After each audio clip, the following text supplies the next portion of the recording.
எல்லா புகழும் இறைவனுக்கே. Welcome to my channel Thopputhurai தோழி. இப்போ நம்ம பார்க்க போகிற ரெசிபி ஒரு சூப்பரான டேஸ்டியான தலப்பாக்கட்டி பிரியாணியை பற்றி தாங்க நம்ம இப்போ பார்க்க போகிறோம். இதோட ஸ்பெஷல் என்னென்னு பார்த்தீங்கன்னா, நம்ம சேர்க்க போகிற மசாலாவும் சீரக சம்பா அரிசியும் தாங்க. வாங்க எப்படி செய்யலாங்கிறத பார்க்கலாம். அதற்கு முன்னாடி தேவையான பொருட்களை பார்க்கலாங்க. மட்டன் 2 கிலோ எடுத்துருக்கேங்க. இதை சுத்தமாக அலசிட்டு எடுத்து வச்சுக்கோங்க. தனியா 1 டேபிள் ஸ்பூன், ஜீரகம் 1 டேபிள் ஸ்பூன், மிளகு 1 டேபிள் ஸ்பூன், சோம்பு 1 டேபிள் ஸ்பூன், தனி மிளகாய்த்தூள் 2 டேபிள் ஸ்பூன், மஞ்சத்தூள் 1 டேபிள் ஸ்பூன், பச்சை மிளகாய் 20 எடுத்துருக்கேங்க. நீங்கள் காரத்துக்கு தகுந்த மாதிரி எடுத்துக்கோங்க.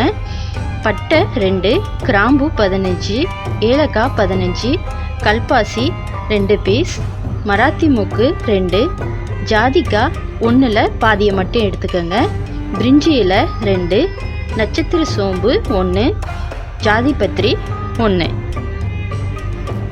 ஜீரக சம்பா அரிசி 2 கிலோ, சின்ன வெங்காயம் 400 கிராம், இஞ்சி 200 கிராம், பூண்டு 200 கிராம், நெய் 200 கிராம், ஆயில் 250 ml, லெமன் 1, இதை ஜூஸாக பிழிஞ்சு எடுத்து வச்சுக்கோங்க. தயிர் 250 ml. வாங்க எப்படி செய்யலாங்கிறத பார்க்கலாம். இப்போ ஸ்டவ் ஆன் பண்ணி ஒரு பேன் எடுத்து வச்சுக்கோங்க. அதில் நம்ம அரைக்கிற பொருளையெல்லாம் லைட்டாக வறுத்து எடுத்துக்கலாங்க. இப்போ அது கூட மல்லி, மிளகு, சோம்பு, ஜீரகம் இதையும் சேர்த்து அது கூட நல்லா ஃப்ரை பண்ணிக்கோங்க. ரொம்ப நேரம் ஃப்ரை பண்ணணும்னு அவசியம் இல்லை. இப்போ நம்ம அந்த மிக்ஸி ஜாரில் ஃப்ரை பண்ணதை நம்ம இப்போ பவுடராக்கி எடுத்துக்கலாங்க. பாருங்கள், இந்த அளவுக்கு இருந்தால் போதுங்க. இதே மாதிரி எடுத்து வச்சுக்கோங்க. நம்ம அடுத்ததாக சின்ன வெங்காயம், பச்சை மிளகாய், புதினா மல்லி, இஞ்சி பூண்டு இந்த 4ஐயும் அரைச்சி எடுத்துக்கலாங்க. ஃபஸ்ட்டு இஞ்சி பூண்டை சேர்த்துக்கோங்க. நீங்கள் ஃப்ரெஷ்ஷாக அரைச்சி சேர்த்திங்கன்னா ரொம்ப நல்லா இருக்குங்க. இது கூட பச்சை மிளகாவையும் சேர்த்துக்கோங்க.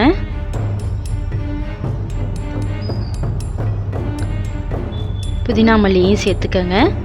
நம்ம எடுத்து வச்சுருந்ததில் கொஞ்சமாக மட்டும் எடுத்து வச்சுக்கோங்க, பிறகு சேர்க்குற மாதிரி. இப்போ இந்த 3ஐயும் ஃபஸ்ட்டு நம்ம அரைச்சி எடுத்துக்கலாம். அரைச்சாச்சுங்க. இது கூட மீதமுள்ள சின்ன வெங்காயத்தையும் அரைச்சிக்கலாங்க. சின்ன வெங்காயம் சேர்க்கும் போது இதுவும் நல்ல டேஸ்ட்டு கொடுக்குங்க. பாருங்கள், இந்த மாதிரி அரைச்சி எடுத்தாச்சு. இந்த அளவுக்கு இருந்தால் போதுங்க. இப்போ நம்ம எடுத்து வச்சுருந்த மட்டனை குக்கரில் ஒரு 5 விசில் விட்டு எடுத்துக்கலாங்க. இந்த அளவுக்கு தண்ணி சேர்த்துக்கோங்க. பிறகு இந்த தண்ணியும் நம்ம யூஸ் பண்ணிக்க தான் போகிறோம். இது கூட சால்ட்டு சேர்த்துக்கோங்க. தண்ணி அதிகமாக ஆயிட்டாலும் பரவாயில்லைங்க, நம்ம இந்த தண்ணியை தான் சேர்த்துக்க போகிறோம். இப்போ இந்த பாத்திரத்தில் நான் கொஞ்சம் மண்ணும் சோப்பும் கலந்து தடவி விட்டுருக்கேன்.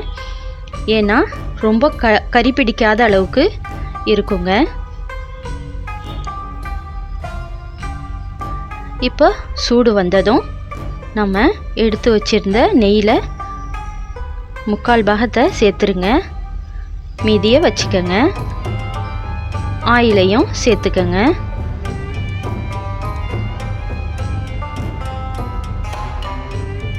சூடு வந்ததும் ஒரு பட்டை, 2 கிராம்பு, 2 பிரிஞ்சி இலை இதை மட்டும் லைட்டாக ஃப்ரை பண்ணிக்கோங்க.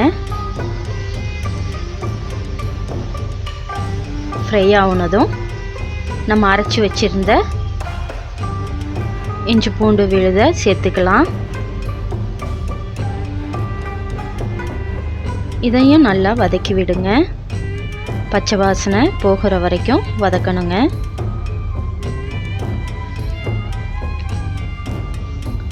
இதில் நம்ம தக்காளியெல்லாம் சேர்க்கலை, அரைச்சி சேர்த்ததுனால நல்லா வதங்கணும். கூடவே உப்பும் சேர்த்துக்கங்க. நல்லா ஃப்ரை ஆகி வரணும். இப்போ நம்ம எடுத்து வச்சுருந்த மட்டனை அது கூட சேர்த்துக்கலாங்க.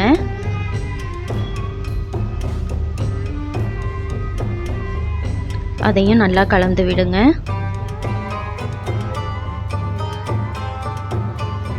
அந்த மசாலா அந்த மட்டன் கூட நல்லா கலந்து வரணும். இதில் உள்ள எண்ணெயெல்லாம் பிரிஞ்சு வரும் பாருங்க. நம்ம எடுத்து வச்சிருந்த மல்லி புதினாவை சேர்த்துக்கலாம். எடுத்து வச்சிருந்த தயிரையும் சேர்த்துக்கங்க.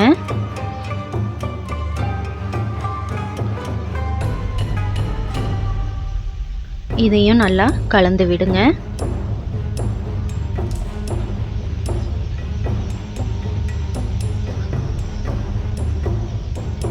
இது கூட நம்ம கொஞ்சம் சால்ட் சேர்த்துக்கலாங்க. எடுத்து வச்சிருந்த மஞ்சத்தூளை சேர்த்துக்கங்க. தனி மிளகாய் தூளையும் சேர்த்துக்கங்க.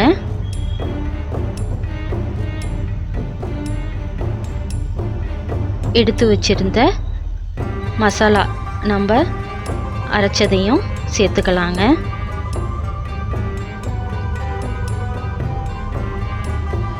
அதையும் ஒன்றா சேர்த்து கலந்து விடுங்க.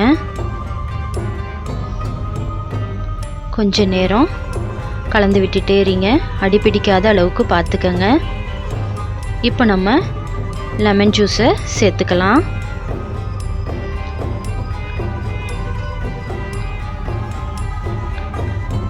நீங்கள் அரிசியை ஊற வச்சுக்கோங்க. ஒரு அரை மணி நேரம் ஊறுனா போதுங்க.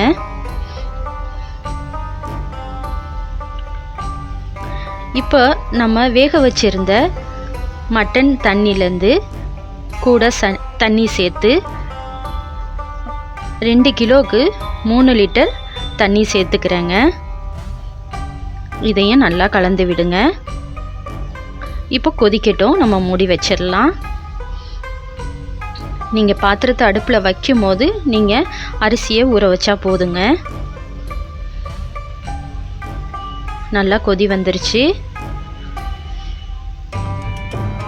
இப்போ கொஞ்சம் நல்லா கலந்து விட்டுக்கங்க. அடி பிடிக்காத அளவுக்கு பார்த்துக்கங்க. இந்த டைமில் நம்ம அரிசியை சேர்த்துக்கலாம்.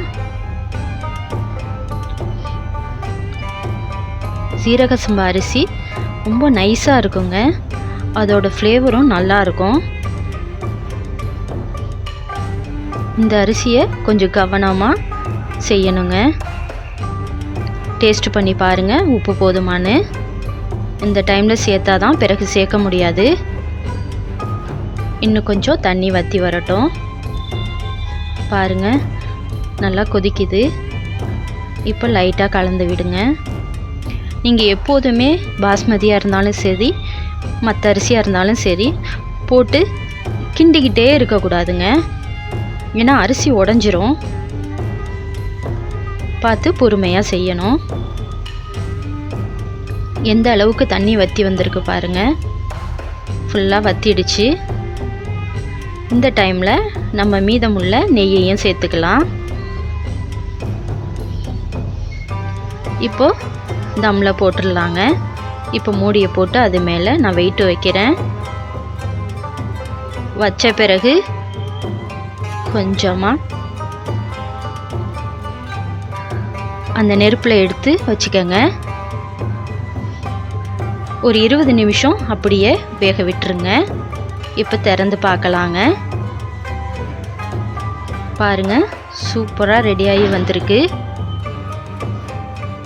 இதை அப்படியே அடியிலேருந்து கலந்து விடுங்க.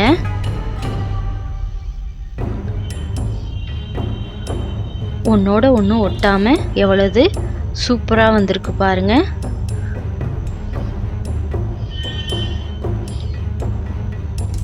நீங்களும் வீட்டில் ட்ரை பண்ணி பாருங்கள். பார்த்துட்டு எப்படி இருந்துச்சுன்னு எனக்கு கமெண்ட் செக்ஷனில் கமெண்ட் கொடுங்க. பாருங்கள், சாஃப்டாக வந்திருக்கு. இதை நீங்களும் ஃபேமிலியோட என்ஜாய் பண்ணி சாப்பிடுங்க. இந்த ரெசிபி உங்களுக்கு பிடிச்சிருந்தா லைக் பண்ணுங்கள், ஃபேமிலி ஃப்ரெண்ட்ஸுக்கு ஷேர் பண்ணுங்கள், மறக்காமல் சப்ஸ்கிரைப் பண்ணுங்கள்.